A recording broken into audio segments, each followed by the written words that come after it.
All right, let's jump right in. We're going to explore a pretty wild 500-year-old idea that tries to explain something that's, well, a truly universal human experience.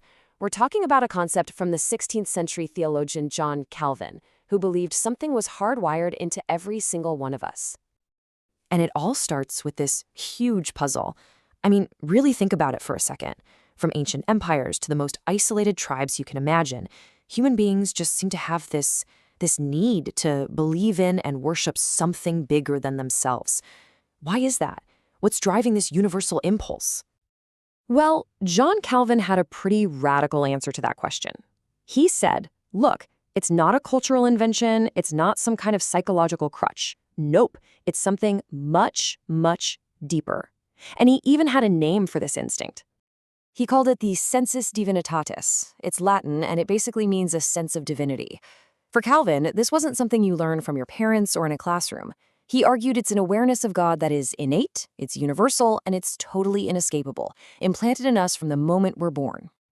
A good way to think about it in modern terms is like a spiritual factory setting. You know, it's like some pre-installed software in our human consciousness that's just always running in the background, whether we pay attention to it or not.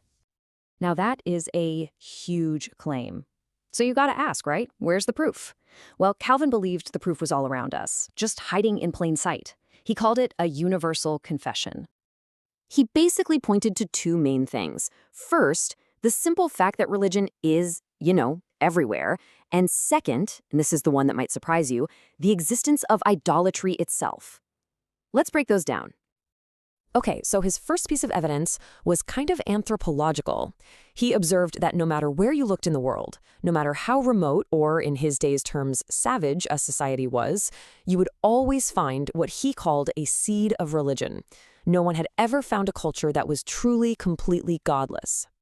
He put it pretty bluntly in his own words, writing, "No nation so barbarous, no people so savage that they have not a deep-seated conviction that there is a God." For Calvin, this global pattern wasn't just some big coincidence.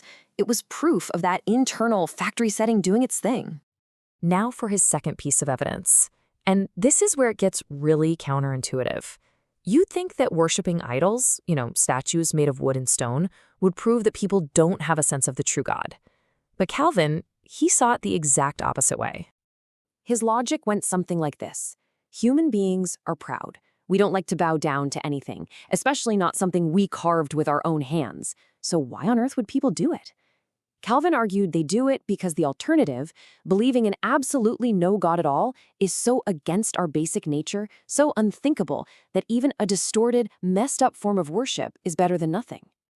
And this leads us to his most dramatic piece of evidence. It's not about what people do out in the open, it's about what happens inside the mind of the person who actively tries to fight this instinct. For Calvin, this was the ultimate smoking gun. So, okay, what about the atheist? The person who stands up and says, "Nope, I don't believe any of it." Did Calvin just ignore them? Not a chance. In fact, he saw them as the final, greatest proof of his entire theory.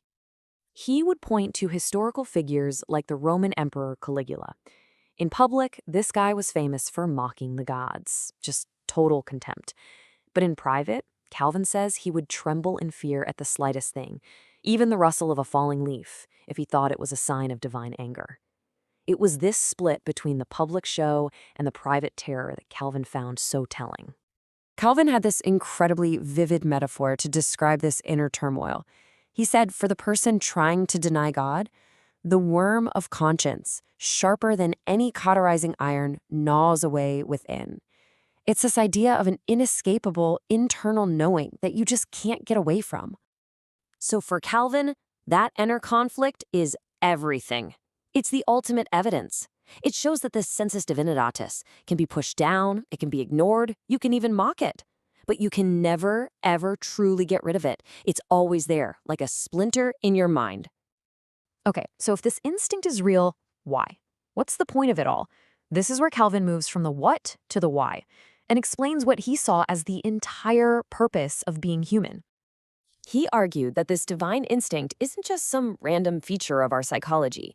It's a giant cosmic signpost. It's pointing directly to our ultimate purpose, which is to know God and to build our entire lives around that knowledge.